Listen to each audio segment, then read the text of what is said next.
Hoy vamos a meternos de lleno en una de las historias más, legendarias del mundo de las finanzas.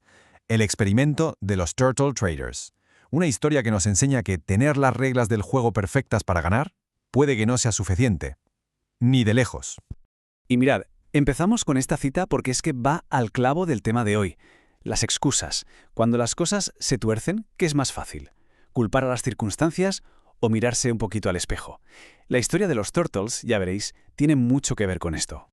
Venga, esta es la hoja de ruta. Primero, la famosa apuesta que lo empezó todo. Después, por qué seguir unas reglas es mucho más difícil de lo que parece. Luego nos centraremos en un caso muy concreto, el de uno de los Turtles más famosos, para ver cómo se desmoronó todo. Y al final, vamos a intentar sacar la verdadera lección de esta historia increíble. Vale, vamos al lío. Todo arranca con una pregunta, una de esas preguntas del millón, y una apuesta entre dos socios legendarios. Richard Dennis estaba convencido de que podía enseñar a cualquiera a ser un gran trader. Su socio, William Eckhart, en cambio, pensaba que no, que eso era un don, algo con lo que se nace. Para zanjar la discusión, Dennis hizo algo radical. Reclutó a un grupo de gente de lo más variopinta, los llamó Turtles, las tortugas, y les enseñó su sistema de trading de la A a la Z. ¿El resultado? Pues que funcionó. Vaya, sí funcionó. Convirtió a gente normal y corriente en millonarios, demostrando, al menos en apariencia, que tenía razón. Pero ojo, que aquí es donde la historia se pone interesante. El propio creador del experimento, Richard Dennis, defendía que cualquiera podía aprender. Sin embargo, uno de sus alumnos estrella, Curtis Faith, que ganó millones y millones con el sistema, opinaba justo lo contrario. Él creía que sí, se puede enseñar a ser un trader decente, pero que las verdaderas leyendas, esas nacen con algo especial. Curioso, ¿verdad? Y aquí está el meollo de la cuestión, la gran paradoja. El experimento fue un éxito brutal, sí, pero una vez que las Turtles se graduaron y volaron por su cuenta, los resultados fueron de todo menos uniformes. Algunos siguieron amasando fortunas, mientras que otros fracasaron estrepitosamente. ¿Cómo es posible si todos tenían exactamente el mismo manual de instrucciones? Pues la respuesta, o al menos la que daba el propio Richard Dennis, estaba en una mentalidad, muy particular, algo que él llamaba el enfoque esquizoide. Es que esta cita de Dennis es brutal, lo dice todo sin rodeos. Su idea era que hay que ser un genio para crear un sistema de trading, pero luego, para ejecutarlo, hay que ser un auténtico tonto disciplinado. Seguir las reglas sin dudar, sin pensar, casi como una máquina. Una dualidad mental que, como os podéis imaginar, es dificilísima de mantener. O sea, para que quede claro, la idea es esta. Primero, una fase súper intelectual donde usas hasta el último gramo de inteligencia para diseñar las reglas. Y después, una segunda fase, la de ejecución, donde básicamente apagas el cerebro y te limitas a seguir esas reglas al pie de la letra, sin emociones, sin dudas, como un robot. Y claro, este es un matiz que lo cambia todo. Años después, el propio Dennis reconoció que mientras los Turtles estaban bajo su paraguas, todo iba sobre ruedas. Pero una vez se marcharon, su éxito a largo plazo ya no dependía del sistema, sino de ellos mismos. ¿El sistema era el mapa? Sí, pero cada uno tenía que conducir su propio coche. Para entender de verdad por qué el sistema no bastaba, vamos a hacer zoom en el caso más paradigmático de todos, el de Curtis Faith, el Turtle que más dinero ganó durante el programa y cuya historia posterior es una lección brutal sobre cómo todo puede salir mal.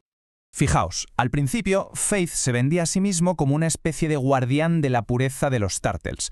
Criticaba públicamente a otros excompañeros por intentar vender o sacar tajada de las reglas secretas de Dennis. Se presentaba, como un defensor del legado. Pero aquí es donde la cosa empieza a oler un poco raro. Lo que empezó como un acto casi altruista, pronto se convirtió en un negocio. Pasó de criticar a otros por vender las reglas a venderlas él mismo. Y el paso final, claro, fue usar su estatus de Turtle Original para montar un fondo de inversión, que, como ya se puede adivinar, acabó de la peor manera posible. Claro, la gente le preguntaba, «Oye, Curtis, ¿y los más de 30 millones que ganaste?» Y él tenía una lista de explicaciones. Que si los impuestos, que si las donaciones a la caridad, que si una mala inversión en una empresa de software, que si un divorcio carísimo. La culpa, al parecer, siempre era de factores externos. Venga, vamos a meternos en el fango y ver cómo se hundió exactamente su fondo de cobertura, Acceleration Capital. Es el clímax de su carrera post-Turtle y nos revela muchísimo sobre lo que salió mal. A ver, él iba por ahí diciendo que iba a levantar 100 millones de dólares, pero la realidad fue mucho más humilde. El fondo arrancó con menos de 1 millón y, lo que es peor, empezó a perder dinero casi desde el primer día. El sistema que le había hecho millonario parecía que esta vez no funcionaba. Pero es que las pérdidas eran solo la punta del iceberg. Poco después estalló un escándalo de malversación. Un empleado de su oficina fue acusado de robar dinero directamente de las cuentas de los clientes. Hablamos de falsificar cheques, alterar extractos bancarios, un desastre que, inevitablemente, atrajo la atención de los reguladores. Y ojo a la cifra exacta del desfalco, que se dice pronto: $190.883. Una cantidad muy concreta, que convirtió la mala gestión en un delito en toda regla.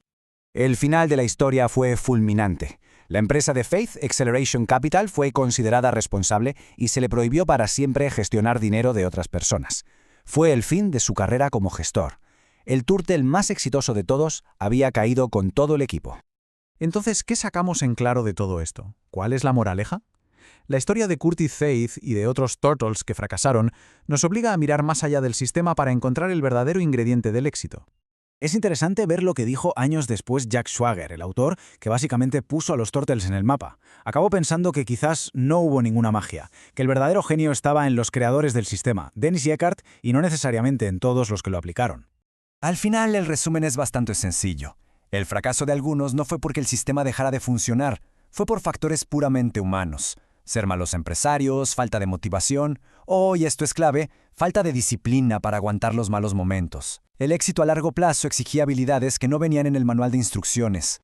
Y esto nos lleva a la pregunta del millón, la que de verdad importa. Sabemos que las reglas de Dennis funcionaban, eso está claro. Lo que la historia de los Turtles no resuelve es algo mucho más profundo. Si la verdadera sabiduría, el juicio, la fortaleza mental que hay detrás de esas reglas, si todo eso se puede enseñar de verdad.